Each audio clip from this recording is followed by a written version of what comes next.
मज़ीद बात भी कर लेते हैं, जानते हैं उनसे कि अस्सलाम वालेकुम सर, क्या नाम है? अस्सलाम वालेकुम। गज़न जमाल, डिस्ट्रिक्ट औरंगज़ई से साबिक़ एमपी है।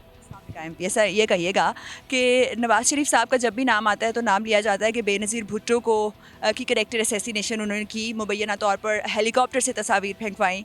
फिर जब जमाइमा साहिबा का नाम आता है तो कहते हैं कि इन्होंने कॉन्स्पिरेसी की और उनके खिलाफ मुहिम चलाई और रिश्ता जो ख़त्म होने तक आ गया। क्या लगता है कि अब नवाज़ शरीफ साहब कुछ और करेंगे करैक्टर असैसिनेशन के लिए खान साहब की, क्योंकि काफ़ी टफ टाइम दे रहे हैं? पॉसिबल ही नहीं है उनके लिए, जो वो कर सकते थे वो उन्होंने किया। अभी भी कर रहे हैं। अगर आप एफआईआर्स को देखें, कैरेक्टर असैसिनेशन की जो बात आप लोगों ने की, ये कौम जिस तरह खान साहब कहते हैं, ये कौम अब जाग चुकी है। अब ये पुराने 90s की जो सियासत है, जो 80s की जो सियासत थी, जिनकी ये लोग पैदावार हैं, वो अब पूरे जो कौम है उन्होंने वो ये रिजेक्ट कर दिया है और ये उल्टा बैकफायर हो रहा है उनके ऊपर, क्योंकि लोग उनके ऊपर हंस रहे हैं कि आप लोग यहाँ पे वर्ल्ड लीडर्स हैं, सिर्फ पाकिस्तानी नहीं बल्कि पूरी दुनिया उनके ऊपर हंस रही है कि आप लोग एक मुल्क को चलाने के लिए आप इश्यूज़ देखें, यहाँ पे आप डिफ़ॉल्ट कर रहे हैं, यहाँ पे बिजली नहीं है, गरीबों के लिए खाने के लिए कुछ नहीं है, आटा तकसीम का आप स्कैंडल्स देखें जो हो रहे हैं, वो सब कुछ भूल रहे हैं और आप इस तरह के पेटी इश्यूज़ के ऊपर, लोगों के पर्सनल इश्यूज़ के ऊपर आप कोशिश कर रहे हैं चिकड़ उठा मतलब उछालने की, और उसमें ये बुरी तरह फ़ेल हो रहे हैं। और जो आवाम है उनको मज़ीद गुस्सा आ रहा है इस चीज़ के ऊपर कि ये जो सीरियस पाकिस्तान की इश्यूज़ हैं उनको डिस्कस नहीं कर रहे, कोई प्लान उनके पास नहीं है और पर्सनल इश्यूज़ पे वो कोशिश कर रहे हैं। तो जिस तरह हमारे पहले भी यहाँ पे दोस्तों ने कहा कि ये जितने भी बयानात ये दे रहे हैं, खान साहब ये एक बात बिल्कुल ठीक कहते हैं कि वो उल्टा हमारे फेवर में जाते हैं और लग इस तरह रहा है कि ये हमारे लिए ही काम कर रहे हैं, क्योंकि ये पब्लिक ने बिल्कुल इनको रिजेक्ट कर दिया है। जैसा कि आपने कहा कि पीटीआई के फेवर में ही तमाम तर चीज़ें जाती हैं, जो भी वो बोलते हैं, जब भी मुँह खोलते हैं।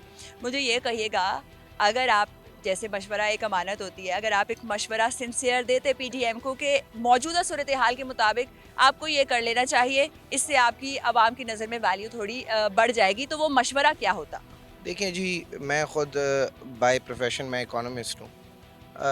लेकिन अगर कोई भी आजकल के पाकिस्तान के हालात थोड़े से देख लें, इकॉनमी को देख लें, जो आईएमएफ के साथ या जो हमारे फाइनेंशियल जो पोजीशंस हैं, बहुत वाज़ेह है कि जो डिसीजंस हमें लेने हैं बतौर मुल्क, वो हम इलेक्शन ईयर में नहीं कर सकते, क्योंकि ये लोग, इनके लिए ये पॉलिटिकल सुसाइड होगा जो इनको फ़ैसले लेने हैं और उसी वजह से वो ये फ़ैसले नहीं ले सक रहे। तो इनके लिए सबसे अच्छा मशवरा यही होगा कि ये लोग इलेक्शन करवाएं, नई हुकूमत आए, नए मैंडेट के साथ आए, वो फ़ैसले ले सके जो सख्त फ़ैसले हों, लेकिन वो ले सके ताकि ये मुल्क दोबारा से अपने पाँव पे खड़ी हो सके। उसके अलावा इनके पास और कोई रास्ता नहीं है, ये मज़ीद दलदल में फंसते जा रहे हैं। इनके पास सिर्फ़ और सिर्फ़ रास्ता है, क्योंकि पहले इकोनॉमिक स्कैंडल में फंसे हुए थे, अब ये ह्यूमन राइट्स स्कैंडल्स की तरफ चले गए हैं। जो ये कर रहे हैं, ये तो डिक्टेटरशिप्स में नहीं होते, जो ये यहाँ पर जमहूरी मुल्क में कर रहे हैं। तो इनका भी, इनको बाद में बहुत ये महँगा पड़ेगा जो इन्होंने अब इक़दाम लेना शुरू कर दिए हैं। तो इनके लिए मेरा तो मशवरा यही है कि ये लोग इलेक्शन करवाएँ, मज़ीद दलदल से अपने आप को निकालें और जो अवाम का फ़ैसला उसके सामने रखें। सियासतदान क्यों अवाम से डरे? वो तो सियासतदान ही नहीं होता जो अवाम से डर जाए।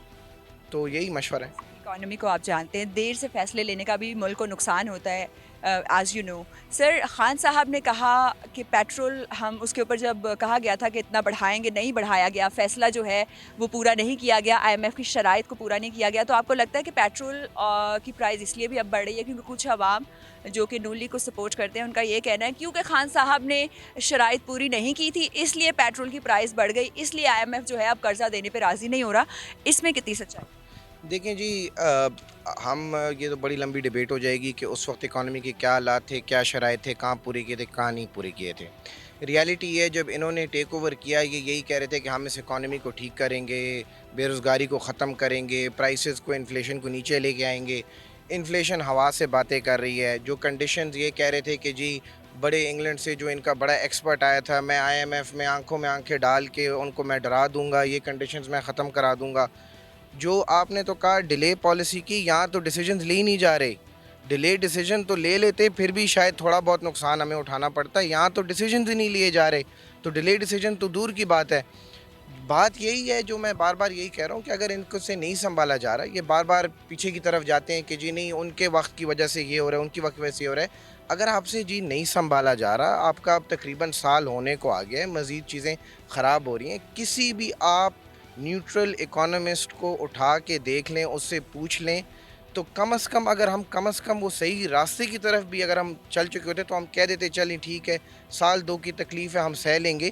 یہ تو مزید خرابی کی طرف ہم جا رہے ہیں. ہم فار آل انٹینٹس اینڈ پرپزز ہم ملک کے طور پہ ڈیفالٹ کر چکے ہوئے ہیں. اب ان کے لیے راستہ یہی ہے کہ مہربانی کریں، مینڈیٹ کے سامنے، عوامی مینڈیٹ کے سامنے اپنے آپ کو رکھیں. کوئی صحیح پروفیشنل لوگ آئیں جو فیصلے لے سکیں، جن کے پاس عوام کی بیکنگ ہو. یہ فیصلے اس لیے بھی نہیں لے سکتے کیونکہ ان کو پتہ ہے ہمارے پاس عوام کی بیکنگ نہیں ہے، ڈرتے ہیں فیصلے لینے سے. سارا مسئلہ وہاں سے اور کوئی مسئلہ نہیں ہے. تو اسماعیل زیادہ نقصان دہ تھے یا پھر اسحاق ڈار اکانومی کے لحاظ سے؟ ڈار صاحب جی، ڈار صاحب is not an economist, he is an accountant. اور آپ کا جب اکاؤنٹنٹ فائنانس منسٹر ہوگا تو اسی طرح فیصلے ہوں گے جو ہم دیکھ رہے ہیں. ان کی نہ کوئی ویژن ہے، نہ ان کو اکانومی کی کوئی سمجھ ہے. انہوں نے جی اپنے آپ سے ڈالر ایکسپرٹ بنایا ہوا تھا کہ میں ڈالر کو روک کے یہاں تک رکھوں گا، وہاں تک رکھوں گا. اور یہ مطلب دنیا کہاں سے کہاں چلی گئی ہے، اور یہ ابھی تک وہی خیالی اپنے 90s والے تھاٹس کے ساتھ لے کے آتے ہیں. انہوں نے تب بھی اکانومی کو ڈبویا تھا، اس بار بھی ڈبویا ہے. مفتہ صاحب جو بھی تھے ان سے بہت بہتر تھے. صاحب بہتر تھے اور اب آپ نے فیصلہ کرنا ہے کون بہتر رہا اور کس نے بہتر شرائط جو تھی وہ طے کی آئی ایم ایف کے ساتھ.